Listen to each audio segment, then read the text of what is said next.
Assalamualaikum warahmatullahi wabarakatuh. Apa kabar semuanya?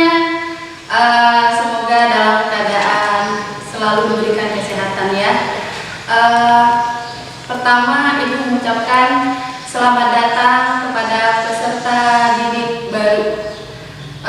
Kalian adalah siswa-siswa terbaik yang berhasil masuk ke SMA 1 Jonggol. Selain siswa terbaik, juga mungkin siswa-siswa yang terdekat ya.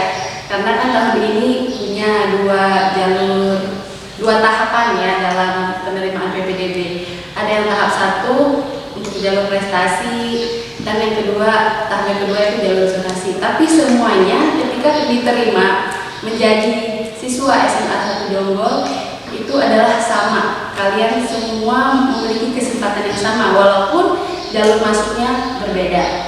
Nah, sekarang Ibu mau tanya nih, bagaimana perasaan kamu ketika kamu itu keterima di SMA 1 Jonggol dan hari ini kalian itu sudah sah menjadi bagian dari keluarga besar SMA 1 Jonggol. Gimana perasaannya? Ya, pasti ya, semuanya adalah perasaan syukur karena kalian sudah sudah berhasil. Mungkin cita-cita dari dulu kali ya, nanti tamat SMP mau masuk kemana ya, ke Samurai gitu ya. Sedangkan tahu sendiri ya, masuk Samurai itu saingannya banyak banget. Tahun ini aja kamu bisa masuk itu harus menyingkirkan beberapa orang, terutama yang jalur prestasi nilai rapor. Pokoknya semuanya Ibu ucapkan selamat, kalian sudah menjadi bagian dari SMA 1 Jonggol.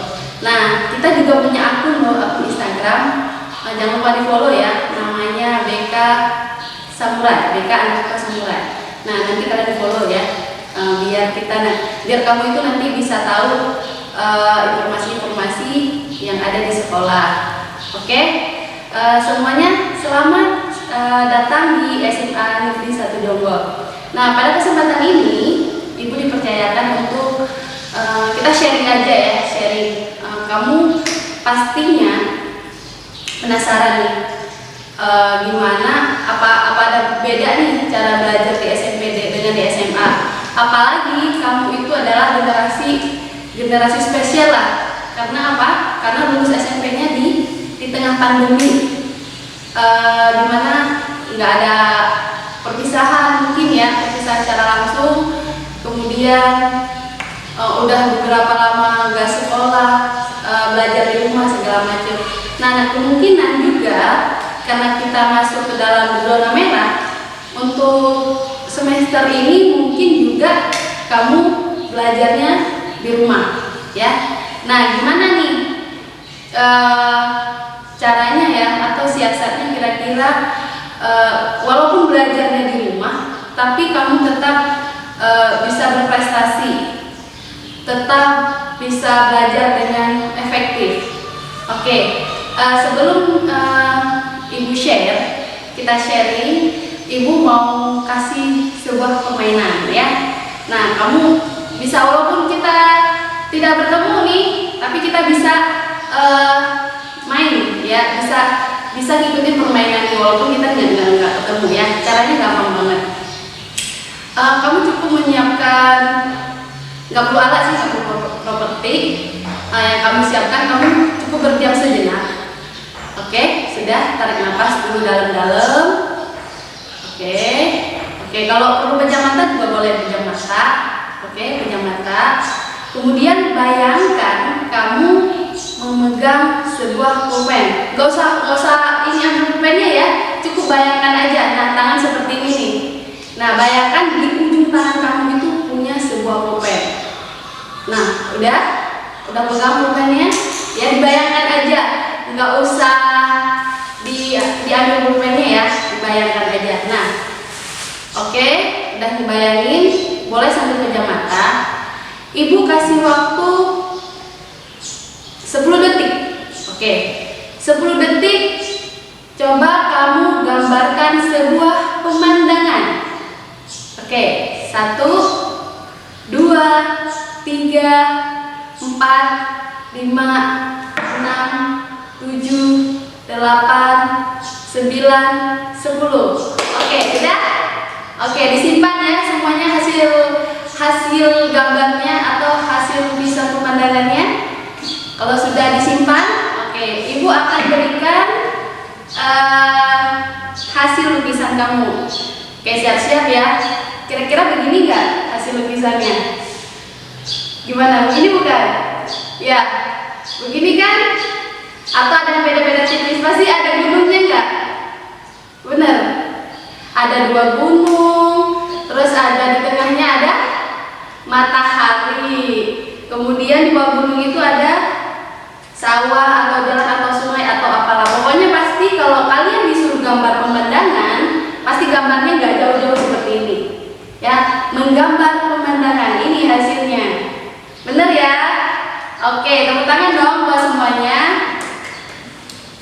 Oke, stop dulu.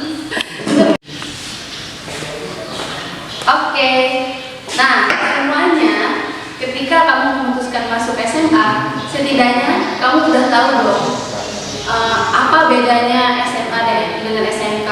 Kenapa nggak masuk SMK aja ya? Atau bingung nih, kamunya pengen ke SMK, tapi orang tuanya pengen ke SMA. Nah itu yang bahaya. Nah ketika kamu memutuskan masuk SMA, SMA itu bukan lagi kamu seperti masuk SD, masuk SMP, itu keinginan orang tua nggak bisa. Karena ketika kamu masuk SMA itu kamu sudah masuk ke dalam remaja akhir menuju dewasa. Kamu itu masuk SMA harus keputusan kamu sendiri. Walaupun banyak juga nih, pasti ada nih di antara kalian yang masuk ke sekolah ini karena orang tua. Ayo, ngaku, bener ya? Nah, kalau ada yang kasusnya seperti itu, mulai sekarang kamu harus mengubah mindset. Boleh deh awalnya masuk karena keinginan orang tua. Misalnya daripada takut ya, namanya juga orang tua mungkin punya cita-citanya apa, kamu nggak mau ngecewain orang tua, takut mengecewakan orang tua. Ya udah deh masuk SMA. Nah udah masuk. Nah kamu sekarang sebagai anak remaja akhir yang menuju dewasa, kamu harus bertanggung jawab dengan keputusan kamu. Apalagi kamu masuk ke sekolah ini menyingkirkan banyak orang. Jadi gara-gara kamu yang masuk, orang lain itu nggak masuk. Nah dari itu kamu sudah masuk ke sini, kamu harus bertanggung jawab. Tanggung jawab yang pertama apa? Nah sebagai siswa SMA Negeri 1 Jombang, namanya siswa, ngapain kamu di sini? Mau mabar? Nah, mungkin kan? Boleh deh mabar, tapi ingat waktunya. Mau main, atau mencari gebetan, atau mencari pacar, atau ikut-ikutan. Nah kalau kamu dari awal sekolahnya karena orang tua, karena ikut-ikutan, karena ya kan deket rumah lah Bu, masuk gitu. Nah ketika kamu dari awal sudah prinsipnya seperti itu, nah di sini 3 tahun kamu ya orang lulus, kamu lulus juga. Lulus dari sini jadi apa? Bingung. SMA itu nak ya 3 tahun, hanya 3 tahun di sini. Tapi perjalanan kamu di sini menentukan perjalanan kamu berikutnya. Kalau kamu selama 3 tahun maksimal belajar di sini, insya Allah ya lulus dari sini pilihan hidupnya banyak. Misalnya bisa keterima di perguruan tinggi, bisa masuk ke dinasan. Pokoknya kalau kamu mempersiapkan diri dengan baik, bisa masuk SMA ini, kemudian bertanggung jawab belajar dengan baik segala macam. Nah banyak contoh kakak kelas kamu bisa lihat di Instagram sekolah, mereka itu yang berhasil membanggakan sekolah karena lulus dari sini jadi apa, jadi apa, jadi apa. Banyak juga alumni yang lulus dari sini akhirnya apa? Sebagai alumni itu duduk di nongkrong di depan, nungguin adik kelasnya. Nanti ngapain coba sama adik kelasnya? Minta bayarin jajannya, dikasih segala macam. Nah nanti kamu sekarang tinggal pilih nih, mumpung masih di awal, masih semuanya bisa kamu persiapkan. Nah, ibu bilang ya, kita udah main tadi nih. Ini hasil permainan kamu tadi kan, gambar gunung ini tadi. Nah, dari hasil gambar ini, dari hasil permainan ini, ibu udah punya gambaran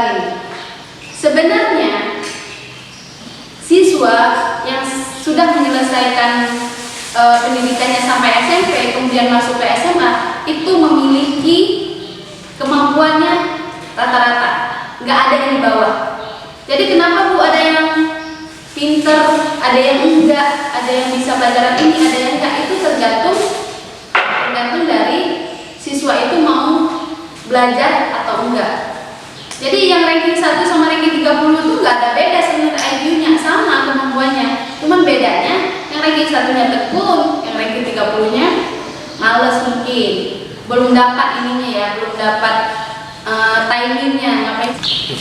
Temukan alasan kenapa kamu harus belajar di SMA, kenapa kamu harus meraih prestasi di SMA.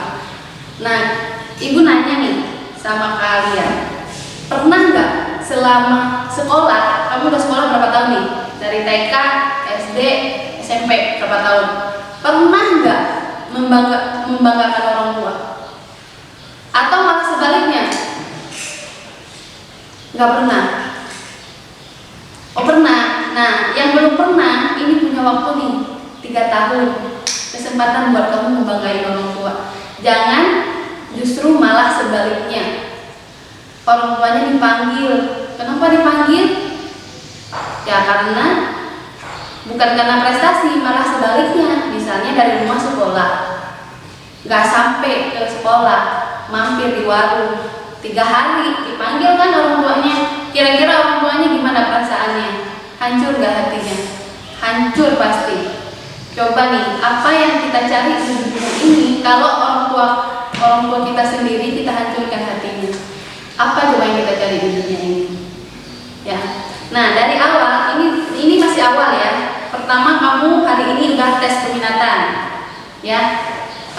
Tes peminatan itu salah satu hal penting. Kenapa?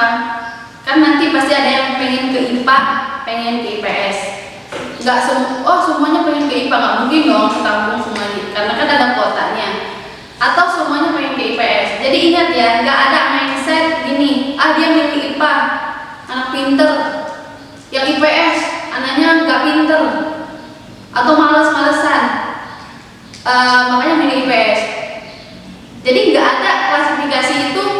Pemerintah buat ada di sekolah SMA itu ada IPA IPS itu bukan buat mengklasifikasikan anak pinter masuk IPA, anak nggak pinter masuk IPS, enggak.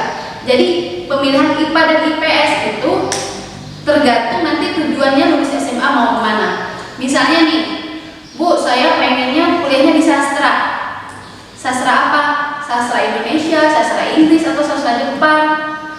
Pengen jadi diplomat Bu, gitu ya. Pengen pengen jalan-jalan luar negeri segala macam. Nah, kalau kamu pengennya kuliahnya di sastra, nggak usah masuk IPA. Kenapa? Sastra itu nanti ketika lulus SMA mau kuliahnya di sastra itu dari PS. Atau pengen kuliahnya di hukum. Bukan di hukum deh. Susah juga ya kuliah di hukum, di ilmu hukum. Nah, ilmu hukum itu dari PS, sosum namanya kalau di kuliah. Makanya kalau milih jurusan itu nanti kan Ibu udah kasih angket peminatan ya. Itu salah satu bahan pertimbangan, ada tes peminatan, ada angket, kemudian ada nilai-nilai lainnya.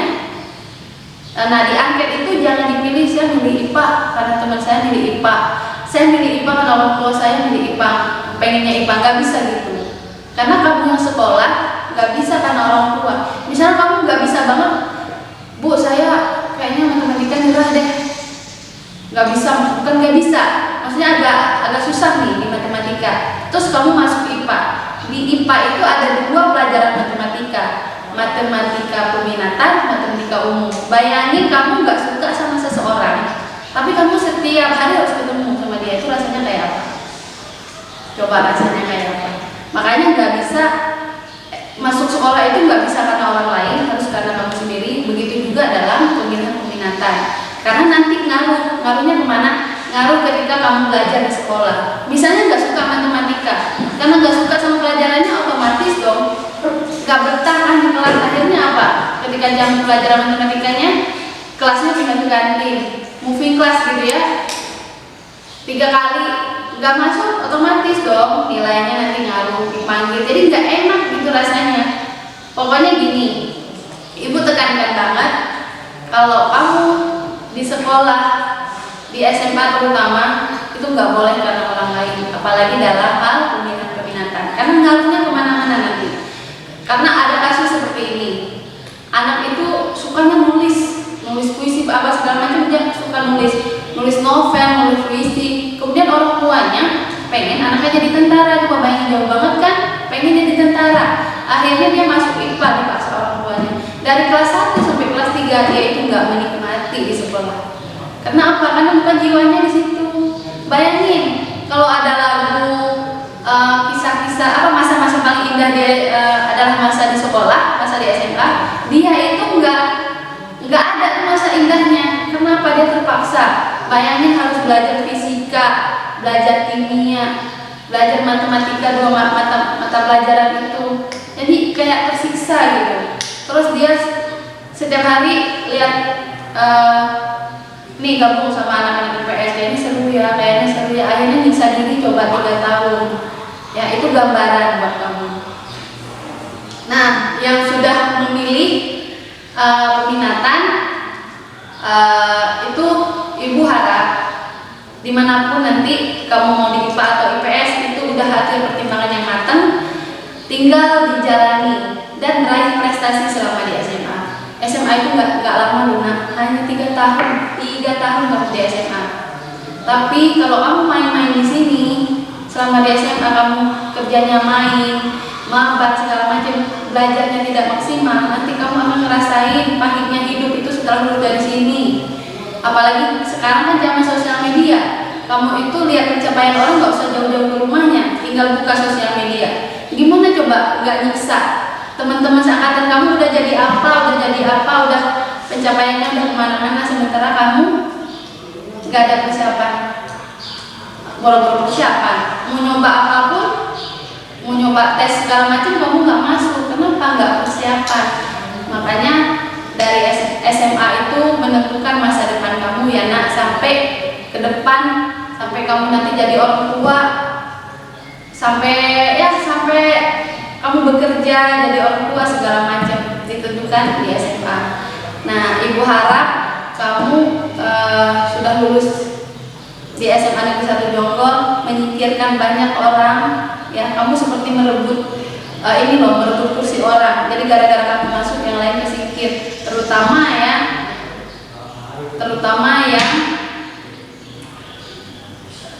karena zonasi ya. Karena ibu khawatir nih, kan zonasi itu banyak dipaksa sama orang tuanya. Entar orang tuanya ngomong ini, ya udahlah deket ini, biarin masuk ke sini. Nah, sampai ternyata anaknya pengennya ke SMK, mungkin karena terlalu dekat, nggak seru kali ya, sekolahnya nggak seru karena terlalu dekat. Nggak seperti itu ya. Siapapun yang udah masuk keterima di SMA Negeri 1 Jonggol, ibu harap semuanya bertanggung jawab apa, belajar dengan benar. Soal pinter, soal nggak pinter itu nomor kesekian, yang penting usaha. Guru juga lihat dong siapa yang tekun, siapa yang enggak. Apalagi di SMA itu lebih banyak belajar mandirinya. Nah, apalagi sekarang sekolahnya belajarnya di rumah. Otomatis kamu yang harus proaktif. Yang pertama harus dipersiapkan apa juga? Kuota pasti ya. Gini aja deh, misalnya nggak ada uang beli kuota, kamu hitung-hitung deh biaya transfer ke sekolah itu berapa. Kalau biaya kuota, misalnya ada yang paket 100.000 sebulan, hitung aja itu per hari untuk ke sekolah segala macam. Pokoknya harus siapin kuota karena memang itu kebutuhan dasar ya untuk kita belajarnya dari daring. Atau kalau ada kendala nanti bisa dilaporkan dulu ke sekolah, nanti kita cari solusinya. Karena harus ngikutin banget ini pelajarannya.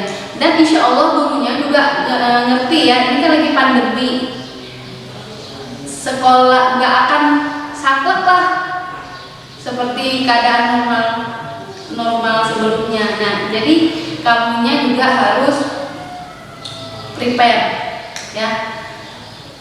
Jangan banyak nongkrong deh, udah cukup ya nongkrong itu. Karena kalau kamu menginvestasikan waktu kamu nongkrong, nggak ada ujungnya gitu. Kemudian main game, karena ibu tahu nih, karena di rumah ya mungkin suntuk mau kemana, akhirnya main game. Coba bayangin ya, hari ini yang lagi apa yang lagi hits apa, game Mobile Legend ya? Ya, Mobile Legend. Kamu nih habisin waktu dari 24 jam, 12 jam buat main game Mobile Legend itu. Nanti 5 atau 6 tahun ke depan itu orang orang lihat main game Mobile Legend itu jadi lucu ya. Main game itu gak ketinggalan zaman. Seperti dulu main COC ya. Nah, COC, coba sekarang kamu main COC, dibilang apa? Nah, seperti itu. Game itu boleh kan, mungkin buat salah satu alternatif ya, hiburan, tapi jangan habis waktunya buat main game doang, nggak ada ujungnya ya. Nah, itu gimana nih cara belajar efektif di tengah pandemi? Yang pertama gini, kamu ketika SMP ada dong pelajaran yang kamu suka sama yang gak suka, ada pasti kan, nggak mungkin semuanya kita suka. Nah, kamu lihat ada pelajaran yang kamu suka, kamu kejar nilainya di situ. Yang tidak suka berarti nggak dikejar, enggak juga. Maksudnya gini, nggak bisa dong kita memforsir semuanya, nggak bisa memang, karena kita juga punya keterbatasan ya. Kamu kejar nilai yang pelajaran yang kamu suka. Kalau bisa suka semuanya sih.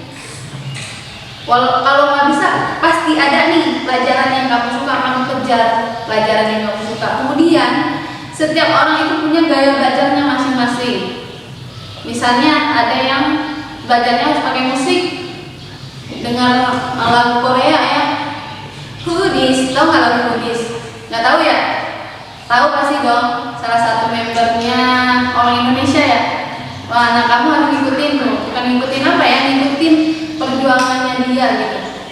Di Tataran, ngikutin perjuangannya dia. Maksudnya jadi inspirasi gitu ya, gimana dia bekerja keras sampai dia bisa mendapatkan pencapaian yang luar biasa. Jadi orang Indonesia pertama yang jadi membernya apa sih namanya tuh, secret number. Nah itu. Oke. Setelah kamu tahu nih gaya belajar, kemudian belajar itu nggak boleh diporsir, SKS namanya kalau di kuliah teh, sistem kebut semalam. Jadi besok mau ujian, malamnya ada tiga pelajaran nih, bisa mau ujian besok malamnya semuanya sampai begadang sampai ngerendam kaki di ember, begadang terus belajar, terus besok paginya karena kurang tidur blank, nggak bisa gitu. Jadi belajar itu sistemnya harus dicicil. Hari ini pelajarannya apa, dikerjain, dikumpulkan. Apalagi kalau sistemnya kalau belajarnya itu belajar dari rumah. Nanti ada jadwalnya disusun oleh guru, kemudian diberikan materi langsung dipelajari, diberikan tugas langsung dikerjakan. Kalau kamu gampang ntar aja itu hari ini kamu ntar aja, besok ada tugas lagi ntar aja, akhirnya apa, numpuk. Bagaimana kalau tugasnya udah numpuk? Akhirnya apa? Dikerjakan memang terpaksa biar dapat nilai, tapi hasilnya nggak maksimal. Kemudian setiap guru dalam memberikan penilaian juga, misalnya ada yang begitu diberikan tugas dikerjakan langsung dinilai sama gurunya, beda dong. Orang yang ngumpulnya seminggu kemudian itu pasti beda.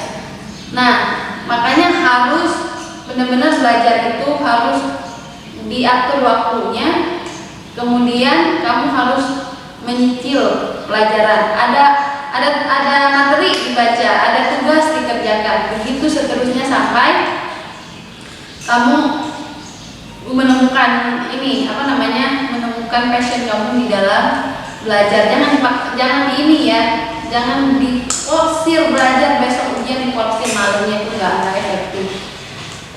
Tinggalkan deh kebiasaan-kebiasaan yang merugikan kamu, mengurangi waktu kamu untuk belajar. Kebiasaan nongkrong, kebiasaan nge-game, kebiasaan begadang gak jelas. Halo, kamu itu generasi muda, masa depan kamu tuh masih panjang. Coba deh lihat tangannya masing-masing. Lihat. Udah lihat tangannya? Oke, udah. Nah, di tangan kamu itu masa depan kamu. Bukan di tangan guru-guru, bukan di tangan orang tua, bukan di tangan siapa-siapa, tapi masa depan itu ada di tangan kamu. Jadi gini, kesuksesan itu ada hukum sebab akibatnya. Kalau kamu usahanya 10%, hasilnya pasti 10%. Kalau kamu usahanya 50%, hasilnya juga 50%. Kalau kamu usahanya 100%, insya Allah hasilnya juga 100%. Ya, persiapkan diri, apalagi sekarang lagi kita menghadapi, memang dihadapi oleh seluruh umat manusia di muka bumi ini, itu masalah pandemi. Harus jaga diri, jaga kesehatan, tetap belajar itu penting. Yang penting kamu mencari waktu-waktu terbaik untuk belajar. Biasakan menulis rangkuman ya. Misalnya ada materi, jangan kalau sekarang gini nih. Misalnya ya kalau belajar di sekolah nih, gurunya nulis di papan tulis nih, tolong dicatat gitu. Keluarkan buku tulisnya, dicatat. Nah, kamu gampang banget set. Yang dikeluarin apa? Gadget kan? Buat ngapain? Buat foto.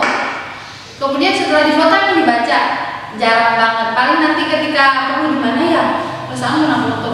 Tapi kalau kamu menulis, walaupun katanya menulis itu masih tradisional, padahal menulis itu efektif. Dengan menulis, kamu itu mengingat 2 kali lebih ini. Maksudnya ingatannya itu 2 kali lebih daripada kamu hanya sekedar membaca. Ya, karena orang menulis otomatis kan membaca, jadi ingatannya lebih. Makanya biasakan punya rangkuman.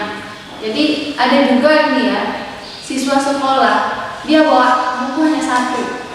Itu ngapain coba ke sekolah? Itu seperti seorang petani ke sawah gitu ya, tapi nggak bawa cangkul, ngapain ya? Ke sekolah cuma bawa buku 1. Pelajarannya sehari ada 3 atau 4, tapi bukunya 1 coba. Ntar kalau gurunya nanya mana bukunya, ketinggalan. Mana bukunya nggak dibawa, mana bukunya, mana tugasnya, segala macam. Jadi kamu jadi master of alasan akhirnya. Padahal alasan itu yang membuat kamu rugi. Mungkin sekarang belum terasa, tapi nanti suatu hari ketika lulus dari sini itu banyak kasus seperti itu. Yang lulus dari sini baru nyesel. Coba ya Bu ya, saya kemarin itu belajarnya serius ya. Mungkin saya cita-cita saya pengen kesini bisa kecampaian. Karena banyak kasus gini, cita-citanya bagus loh, cita-citanya tinggi banget, pengen masuk kedinasan, akademi militer ya, sama kamu akademi militer, pengen masuk ke sekolah tinggi apa ya yang terkenal itu intelijen negara misalnya. Tapi saya nggak suka matematika, itu gimana ceritanya ya? Itu berarti cita-citanya bagus, tinggi, tapi nggak realistis gitu dengan sehari-hari. Pengen masuk UI Bu, lulus SMA pengen masuk UI, tapi di kelas aja nggak betah. Coba bayangin, calon mahasiswa UI ada kayak gitu. Di kelas nggak betah, tapi pengen masuk UI gitu. Cita-cita pengen masuk ITB, teknik elektro, tapi nggak mau belajar fisika, nggak sanggup belajar fisika. Coba bayangin, ada nggak orang cita-cita seperti itu? Nih, Ibu selalu ya menghadapi sih itu realita ketika kelas 12, kelas 10 nih ketemu sama Ibu. Gampang, kamu nanti lulus. Ibu tanya nih, siapa yang lulus SMA pengen kuliah? Di tangan namanya. Terus siapa yang lulus SMA-nya pengen masuk ke dinasan? Tunjuk tangan semuanya. Ditulis. Kuliahnya di mana? ITB, jurusannya teknik elektro. Masuknya UI, jurusannya fisika. Masuk IPB, jurusannya akuaria. Udah ini nih.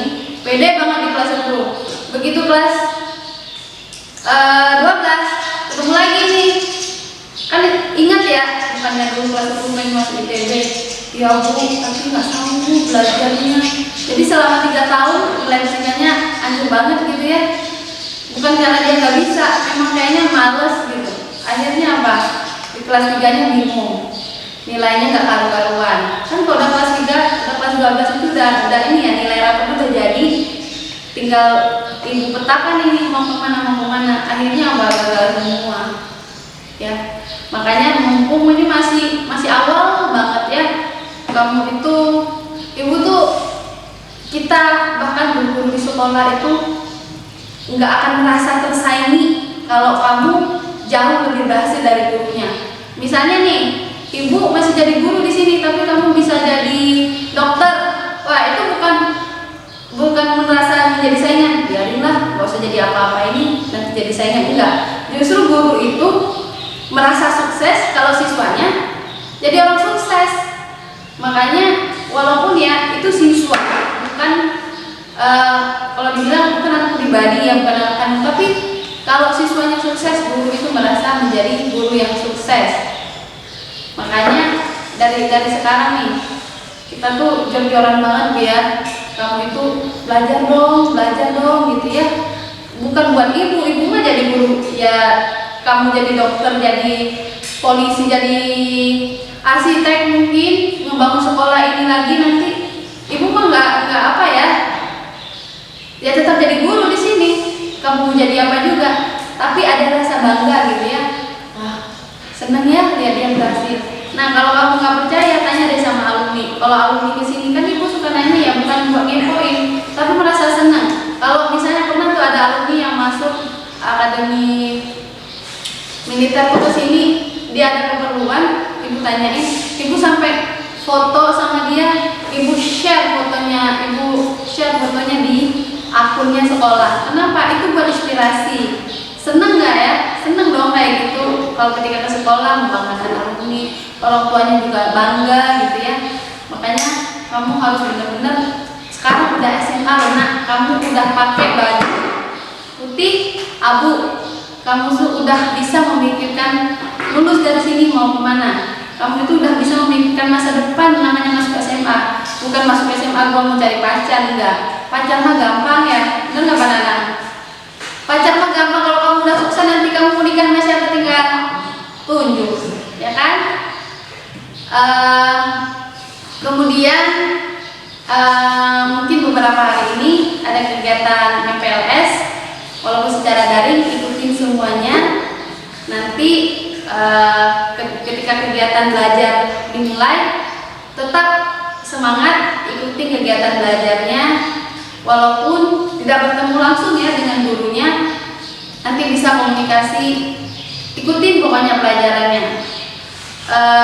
Jangan merasa belajar di rumah terus nggak ada tanggung jawabnya, tetap bertanggung jawab dengan proses pembelajaran. Nanti hasilnya juga akan kamu dapatkan seperti kamu belajarnya di sekolah. Ya, kita berdoa ya sama-sama agar pandemi ini segera selesai, kita bisa hidup normal, bisa sekolah seperti biasa. Ibu juga rasanya pengen gitu ya, udah terlalu lama libur gitu ya, mau rebahan juga bingung, mau rebahan gaya apa lagi, ini udah habis gayanya, udah terlalu lama di rumah.